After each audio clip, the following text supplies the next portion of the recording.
Everyone welcome back to my channel. तो मैं आज आपको आपके द हिंदू के एनालिसिस में क्या लिखना है वो बताने वाली हूँ। चलिए देखते हैं। पहला हमारा है Orissa rich Keonjhar poor in child. ठीक है, पुअर इन चाइल्ड हेल्थ होगा वो, ठीक है, वो आप मेंशन कर लीजिएगा।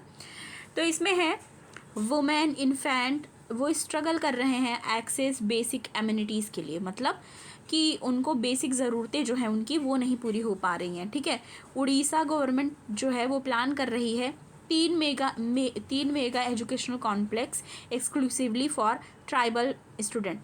तो देखो, आज वाले न्यूज़ में सिर्फ इतना आया है कि उड़ीसा के जो रिच जो क्योंझर है वो पुअर है चाइल्ड जो हेल्थ है या चाइल्ड की जो भी चीज़ें हैं उस मामले में। ठीक है, चाइल्ड वुमेन और इन्फेंट जो है वो स्ट्रगल कर रहे हैं बेसिक एम्यूनिटीज़ के लिए। पर अब हमें इसको जाके डीप में पढ़ना है कि इससे रिलेटेड पहले भी आया था या नहीं आया था। तो पहले वाली जो हमारी फरवरी में हमारी इससे रिलेटेड आई थी फरवरी में, तो उससे रिलेटेड हम यहाँ पढ़ रहे हैं फरवरी मार्च में आया था कि उड़ीसा गवर्नमेंट प्लान कर रही थी 3 मेगा एजुकेशनल कॉम्प्लेक्स बनाने के लिए एक्सक्लूसिव फॉर ट्राइबल स्टूडेंट। ठीक है, अब पर्टिकुलरली देखा जाए तो वनरेबल ट्राइबल ग्रुप्स जो हैं PVTGS, ठीक है, 1973 देबर कमीशन क्रिएट किया गया।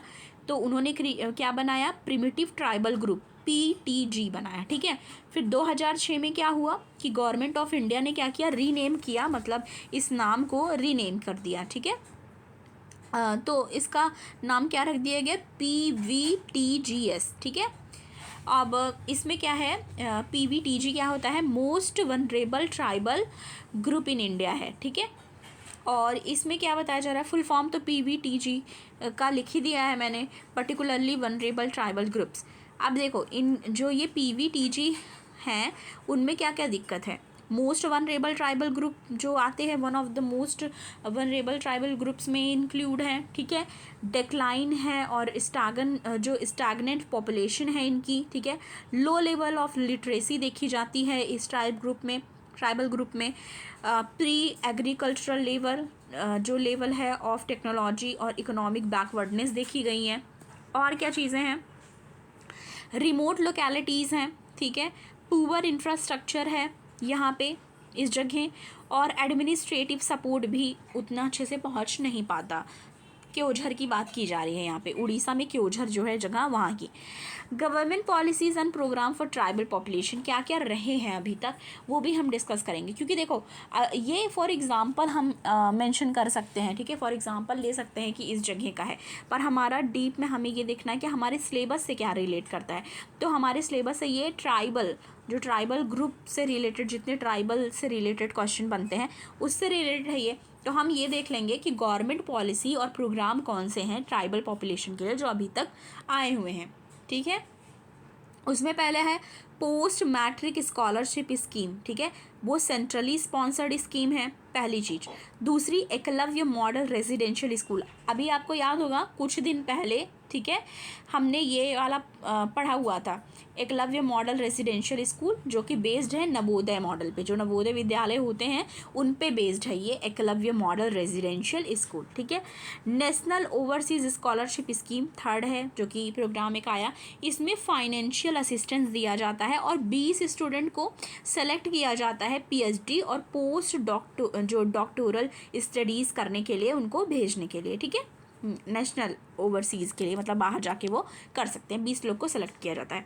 उसके बाद क्या है, grant in aid under article 275 one of the constitution, एक तो ये है। और उसके बाद नेक्स्ट क्या है, PM रिसर्च फेलोशिप भी आया है। ठीक है, और उसके बाद है आदिवासी शिक्षा, ठीक है, ऋण योजना, ये भी है। तो देख लेंगे 1 2 3 4 5 6 यहाँ पे मैंने पॉलिसीज़ और प्रोग्राम ट्राइबल ग्रुप से रिलेटेड यहाँ मेंशन किए हैं। ठीक है, आगे आएंगे हमारा, ठीक है, हम आगे यहाँ पे आ गए हैं। इसमें है प्रोग्राम ऑफ ट्राइबल एजुकेशन। ठीक है, प्रोग्राम क्या है ट्राइबल एजुकेशन को लेके मीडियम ऑफ लैंग्वेज। ठीक है, एक तो मीडियम ऑफ लैंग्वेज की बात की जा रही है, ये प्रॉब्लम है। लोकेशन जो है विलेज की, उसका एक प्रॉब्लम बन जाता है। ट्राइबल एजुकेशन क्यों नहीं हो पा रही है, प्रॉब्लम क्या आ रही है, ट्राइबल पीपल के लिए कि वो एजुकेशन अच्छे से नहीं कर पा रहे हैं। मीडियम ऑफ लैंग्वेज, क्योंकि उनकी अलग एक लैंग्वेज होती है, फर्स्ट थिंग। दूसरी, लोकेशन जो है विलेज की वो ऐसी होती है, रिमोट एरियाज़ में होती है कि वहाँ तक रीच करना मुश्किल हो जाता है। और इकोनॉमिक कंडीशन जो है वो भी एक पर्सपेक्टिव है, ठीक है, एक जो पॉइंट है इसमें जो आती है प्रॉब्लम में। एटीट्यूड ऑफ पेरेंट, ठीक है, टीचर रिलेटेड प्रॉब्लम, ठीक है, और लैक ऑफ प्रॉपर मॉनिटरिंग, ये भी एक प्रॉब्लम है, ठीक है, ट्राइबल एजुकेशन जो नहीं हो पा रही अच्छे से, ठीक है। हमारा वो हो गया ट्राइबल से रिलेटेड, हमने पढ़ लिया कि ओझर जो उड़ीसा में है उससे रिलेटेड हमारा डन हो गया। नेक्स्ट हमारा न्यूज़ है आसाम से रिलेटेड काजीरंगा जो नेशनल पार्क है उससे रिलेटेड। तो पहले ये देखना है कि जो आसाम के सीएम है हेमंत बिस्वा शर्मा, ठीक है, सीएम का नाम नहीं लिखेंगे तो भी चलेगा, बस ये जान लो कि आसाम के जो सीएम हैं उन्होंने अनवील किया है memorial to greater one horn rhino का, ठीक है। क्योंकि आप देखोगे कि फरवरी में क्या हुआ था, केस देखी गई थी, पोचिंग का केस पाया गया था वहाँ पे, क्योंकि वो लोग पोचिंग करते थे वन हॉर्न राइनो की, ठीक है। तो यहाँ पे ये बात की जा रही है, ठीक है, वन हॉर्न राइनो की बात हो रही है। तो पहले ये जान लेना है ऐसे just for the extra knowledge के लिए कि 7 नेशनल पार्क हैं आसाम में। छठवां जो है वो रायमोना नेशनल पार्क है जो कि 2021 में ही ऐड हुआ। 7 जो है वो दिहिंग पटकई नेशनल पार्क है जो भी 2021 में ही ऐड हुआ। अब वन हॉर्न राइनो के बारे में थोड़ा सा देख लेते हैं। इसका स्टेटस क्या है, IUCN रेड लिस्ट में वनरेबल कंडीशन में इसका स्टेटस वनरेबल है, ठीक है। और ब्लैक राइनो है जो क्रिटिकली इंडेंजर्ड है IUCN में। वाइट राइनो नियर थ्रेटन्ड है, ठीक है। जवन जो है क्रिटिकली इंडेंजर्ड है। और ये साइट्स जो CITES करके आता है उसमें अपेंडिक्स 1 में आता है, ठीक है। और शेड्यूल फर्स्ट आता है वाइल्ड लाइफ प्रोटेक्शन एक्ट में। अब इसमें आगे देखना है, पर इंडिया के कंटेस्ट में बात की जाए तो only great one horn rhino जो है वो इंडिया में आता है, ठीक है। और आइडेंटिफाई किया गया single black horn and grey brown, ठीक है। और आसाम की बात कर लो, आसाम से रिलेटेड यहाँ बात कर रहे हैं तो 4 प्रोटेक्टेड एरिया है राइनो के आसाम में। एक है पवित्रो वाइल्ड लाइफ रिजर्व, दूसरा राजीव गांधी औरिंग नेशनल पार्क, तीसरा काजीरंगा नेशनल पार्क और चौथा मानस नेशनल पार्क। तो 4 प्रोटेक्टेड एरियाज़ हैं राइनो के लिए। आसाम में टोटल 2640 है, जिसमें say about 2400 Kaziranga national park tiger reserve में है, ठीक है। थ्रेट को लेके बात किया जाए, पोचिंग फॉर हॉर्न, ठीक है। दिक्कतें क्या क्या आ रही हैं, पोचिंग कर लेते थे किस चीज़ के लिए, हॉर्न मतलब सींगों का यूज़ करते थे उनके, हैबिटेट लॉस के लिए, पॉपुलेशन डेंसिटी के लिए, और डिक्रीज़ हो जाती थी जेनेटिक डाइवर्सिटी उसके लिए। अब कंजर्वेशन एफर्ट क्या क्या किया गया, 5 जो राइनो रेंज हैं नेशन में, 5 राइनो रेंज नेशन हुआ है, अभी की बात की जा रही है कि 5 राइनो रेंज नेशन है, इंडिया में है, भूटान में है, नेपाल में है, इंडोनेशिया में है और मलेशिया में है, 5 जगह है। और इसमें क्या किया जा रहा है, क्रिएट किया जा रहा है DNA प्रोफाइल क्रिएट की जा रही है जितने भी राइनो हैं उनके, ठीक है। और ये सारी चीज़ें आती है ministry of environment, forest and climate change में, ठीक है। आगे आ जाएंगे, हमारा नेक्स्ट न्यूज़ है कैपिटल पनिशमेंट को लेके सुप्रीम कोर्ट ने क्या बोला है उसको लेके। पहले भी हम डिस्कस कर चुके हैं पर यहाँ कुछ जो चीज़ें हैं स्टैटिक से भी कनेक्ट करके देख लेंगे। इसमें है लीगल पेनल्टी, एक होता है कैपिटल पनिशमेंट जो होता है rarest of the rarest case, जो कि अभी लेटेस्ट जो चल रहा है उसमें ऐड किया गया है सुप्रीम कोर्ट के द्वारा कि ये तभी दिया जाएगा जब rarest of the rare case होगा, as per Indian Penal Code और कोड ऑफ क्रिमिनल प्रोसीजर के तहत, ठीक है। Abolition of death penalty most discuss topic है यूएन में। डेथ पेनल्टी जो है वायलेशन ऑफ ह्यूमन राइट इसको लेके है। कैपिटल पनिशमेंट की बात यहाँ कर लें, क्या है capital punishment, most severe form of punishment होता है ये, और ये उनको दिया जाता है जो मोस्ट हीनियस और जो ग्रीवियस क्राइम करते हैं अगेंस्ट ह्यूमैनिटी, मतलब ह्यूमैनिटी के खिलाफ जो करते हैं ऐसे क्राइम, ठीक है, उनको अपराध जो करते हैं। सर्टेन ऑफेंस है अंडर IPC, ठीक है। पनिशमेंट ऑफ डेथ है जिसमें कि मर्डर है, मर्डर के लिए सेक्शन 302, ठीक है, 302 लगता है मर्डर के लिए।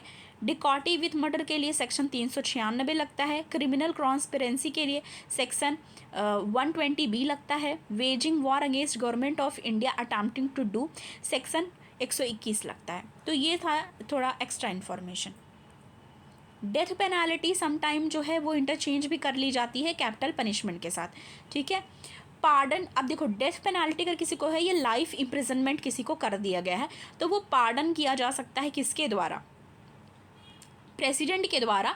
ये आता है आर्टिकल 72 में, 72, आर्टिकल 72 में प्रेसिडेंट चाहे तो जो लाइफ इम्प्रिजनमेंट किसी को है उस चीज़ के लिए वो क्षमा कर सकता है, वो पार्डन कर सकता है, ऐसा इंडियन कॉन्स्टिट्यूशन में मेंशन है, ठीक है। और केसेस कौन से हैं जो रिलेटेड हैं कैपिटल पनिशमेंट से रिलेटेड? एक है Jagmohan Singh versus state of UP, 1973 में आया, जिसमें सुप्रीम कोर्ट ने आर्टिकल 21 के बेसिस पे जजमेंट दी और बताया कि according procedure establish by law जो है उसके हिसाब से दिया जाएगा।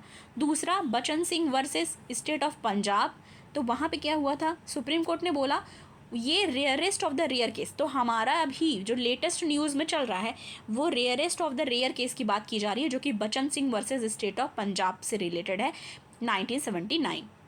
उसके बाद है Machhi Singh versus state of Punjab, 1983। Supreme court ने 2 क्वेश्चन करा, एक तो है no scope for awarding any other sentence, ठीक है, अगर ये तब दिया जा सकता है जब कोई और स्कोप ही नहीं है कि कोई और तरीके की सज़ा सुनाई जा सके, ठीक है।